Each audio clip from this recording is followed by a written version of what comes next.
Hello friends, आप सभी का अपने एच डी एस ट्यूटोरियल पर स्वागत है। तो आज हम लोग इस वीडियो में जैकबोर्ड क्लास 9th का अगला वीकली टेस्ट का वेरी वेरी इंपॉर्टेंट क्वेश्चन देखने वाले हैं। अगला वीकली टेस्ट आप लोगों का 14 दिसंबर 2023 को है और उस दिन आप लोगों से सोशल साइंस का क्वेश्चन पूछा जाएगा। अच्छी तरीके से तैयारी कीजिएगा। टेस्ट जो हो रहा है आपका वीकली टेस्ट बहुत इंपॉर्टेंट है। इंटरनल मार्क्स आप लोगों को जो है वो वीकली टेस्ट के बेसिस पर ही दिया जाएगा। तो चलिए हम लोग बिना देर के क्वेश्चन की ओर बढ़ते हैं। टेस्ट से पहले और एक सेट में आप लोगों के लिए अपलोड कर दूंगा, उसे देखना मत भूलिएगा। ये वीडियो और जो टेस्ट से पहले और एक सेट अपलोड करूंगा उसे दोनों को देख लीजिएगा तो आराम से आपका 40 आउट ऑफ 40 फुल मार्क्स आ जाएगा। ये मेरी गारंटी है, इसलिए अच्छी तरीके से आप लोग सभी क्वेश्चन को याद कर लीजिएगा और चैनल को भी सब्सक्राइब कर लीजिएगा। अपने दोस्तों के साथ शेयर भी कर दीजिएगा। देखिए पहला क्वेश्चन देखते हैं। नीचे दिए गए स्थानों में से किस स्थान पर विश्व में सबसे अधिक वर्षा होती है? सबसे अधिक वर्षा कहाँ होती है बताना है। पूरे विश्व में गर्व की बात है, भारत में ही सबसे अधिक वर्षा होती है। ठीक है, मतलब भारत का मानसीन राम ऐसा जगह है जहाँ पूरे विश्व में सबसे अधिक वर्षा होती है। इसको आप लोग याद रख लीजिएगा। जीके का भी क्वेश्चन है और क्लास 9th का भी इम्पोर्टेंट क्वेश्चन है। फिर देखिए नेक्स्ट अगला सेकेंड नंबर।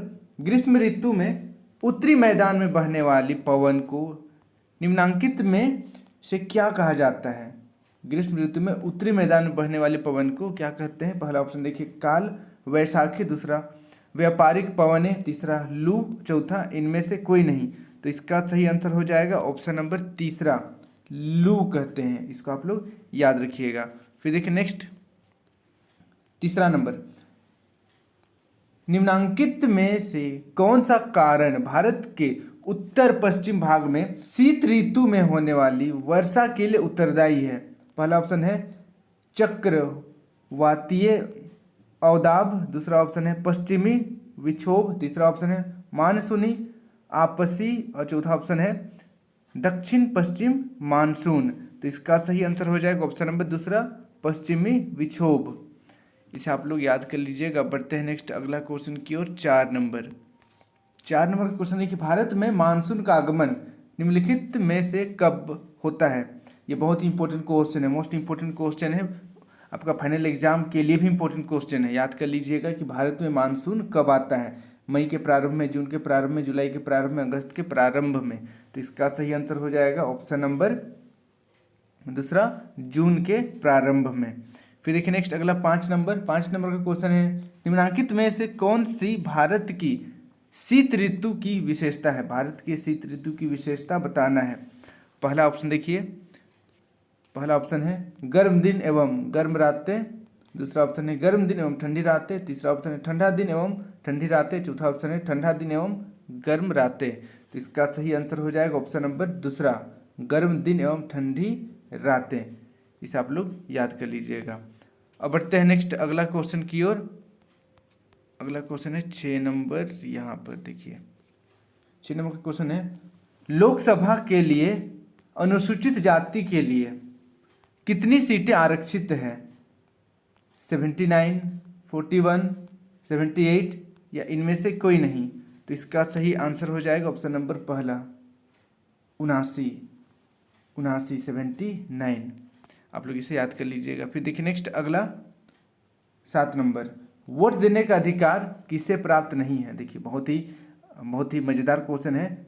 वोट देने का अधिकार किसे प्राप्त नहीं है? पहला ऑप्शन है महिला को, दूसरा प्राइवेट कंपनी में कार्यरत लोग, तीसरा विपक्षी एवं अपराधी को और चौथा इनमें कोई नहीं। तो इसका सही आंसर हो जाएगा ऑप्शन नंबर तीसरा, विपक्षी एवं अपराधी लोगों को वोट यानी कि मत देने का अधिकार नहीं है। अब बढ़ते हैं नेक्स्ट अगला 8 नंबर का क्वेश्चन देखिए। चुनाव में कौन खड़ा हो सकता है? चुनाव में कौन खड़ा हो सकता है? जो मतदाता हो। दूसरा ऑप्शन है मतदाता जिसकी उम्र 25 वर्ष हो, तीसरा भारत का नागरिक हो, चौथा इनमें से कोई नहीं।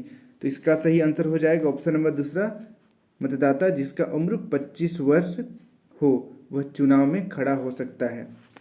फिर देखिए नेक्स्ट अगला 9 नंबर का क्वेश्चन है। चुनाव किस प्रकार लोकतांत्रिक बनाता है? चुनाव किस प्रकार लोकतांत्रिक बनाता है? पहला ऑप्शन है चयन का अधिकार, दूसरा चयन की स्वतंत्रता, तीसरा ऑप्शन है स्वतंत्र एवं निष्पक्ष चुनाव, चौथा ऑप्शन है इनमें सभी। तो इसका सही आंसर हो जाएगा ऑप्शन नंबर चौथा, इनमें से सभी। चयन का अधिकार, चयन की स्वतंत्रता, स्वतंत्र एवं निष्पक्ष चुनाव किसी भी देश को लोकतांत्रिक बनाता है। फिर देखिए नेक्स्ट अगला 10 नंबर, भारत को कितने संसदीय निर्वाचन क्षेत्र में बांटा गया है? 543, 560, 523 या इनमें से कोई नहीं। तो इसका सही आंसर हो जाएगा ऑप्शन नंबर पहला 543। इसे आप याद कर लीजिएगा।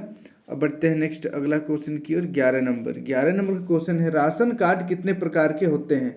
राशन कार्ड कितने प्रकार के होते हैं? 6 प्रकार के, 4 प्रकार के, 9 प्रकार के या 3 प्रकार के? तो इसका सही आंसर हो जाएगा ऑप्शन नंबर चौथा, 3 प्रकार के होते हैं।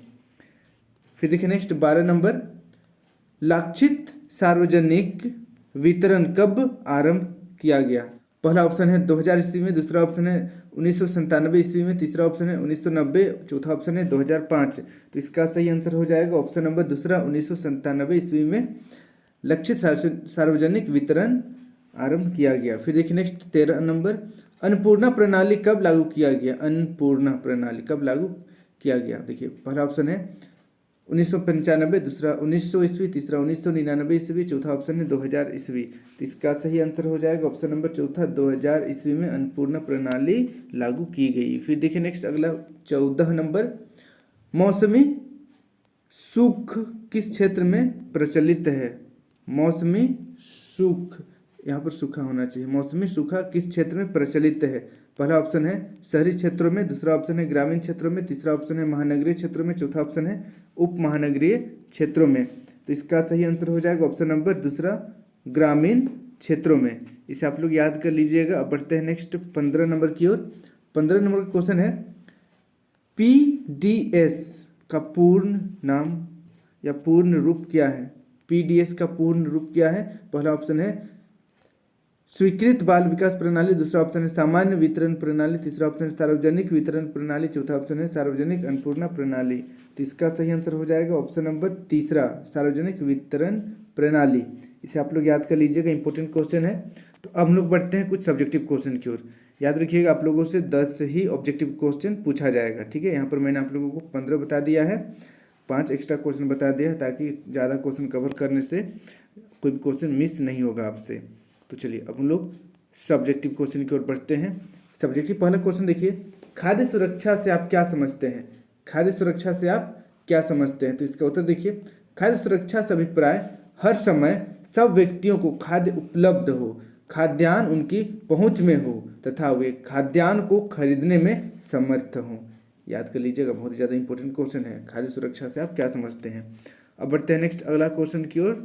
सेकेंड नंबर, लू शब्द, लू शब्द, यहाँ पर शब्द थोड़ा सा टाइपिंग मिस्टेक है, देख लीजिएगा। शब्द इस तरीके से लिखते हैं, शब्द। लू शब्द से क्या अभिप्राय है? तो इसका उत्तर देखिए, लू शब्द का अर्थ है गर्म हवा। ये उत्तर तथा उत्तरी पश्चिमी भारत में चलने वाली, यहाँ पर वाली होना चाहिए, ठीक है, वाली, वाली शुष्क एवं गर्म हवा है। ये अधिकतर अर्धरात्रि, यहाँ पर अर्धरात्रि होना चाहिए, रात्रि, अर्धरात्रि तक भी चलती रहती है। इन गर्म हवाओं का संपर्क कभी कभी प्राणघातक भी हो सकता है। इसे आप लोग याद कर लीजिएगा, इंपॉर्टेंट क्वेश्चन है। अब बढ़ते हैं नेक्स्ट अगला क्वेश्चन की ओर। 3 नंबर, 3 नंबर का क्वेश्चन देखिए, बफर स्टॉक क्या है? ये क्वेश्चन भी इंपॉर्टेंट है। बफर स्टॉक क्या है? तो इसका उत्तर देखिए, बफर स्टॉक यह सरकार द्वारा अधिप्राप्त अनाज का भंडार है। उदाहरण के लिए गेहूं और चावल का अधिशेष उत्पादन भारतीय खाद्य निगम के माध्यम से सरकार द्वारा भंडारित होता है। भारतीय खाद्य निगम किसी पूर्व निर्धारित कीमत पर उन राज्यों में किसानों से गेहूं और चावल खरीदती है जहां अधिशेष उत्पादन होता है। इसे आप लोग याद कर लीजिएगा। अब बढ़ते हैं नेक्स्ट हम लोग 4 नंबर की ओर।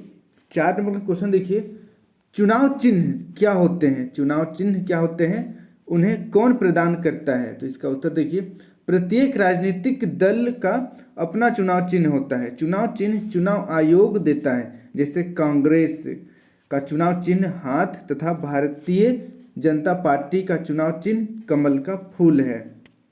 इसे आप लोग याद कर लीजिएगा। अब बढ़ते हैं हम लोग 5 नंबर की ओर। 5 नंबर का क्वेश्चन देखिए, electronic voting machine EVM, electronic voting machine क्या होती है? तो इसका उत्तर देखिए, इलेक्ट्रॉनिक वोटिंग मशीन ऐसी वोट डालने का यंत्र है जिसका प्रयोग करके मतदाता अपनी पसंद जाहिर कर सकता है। मशीन के ऊपर उम्मीदवारों के नाम और उनके चुनाव चिन्ह बने होते हैं। मतदाता को जिस उम्मीदवार को वोट देना होता है तो वह उसके सामने लगे बटन को दबा देता है।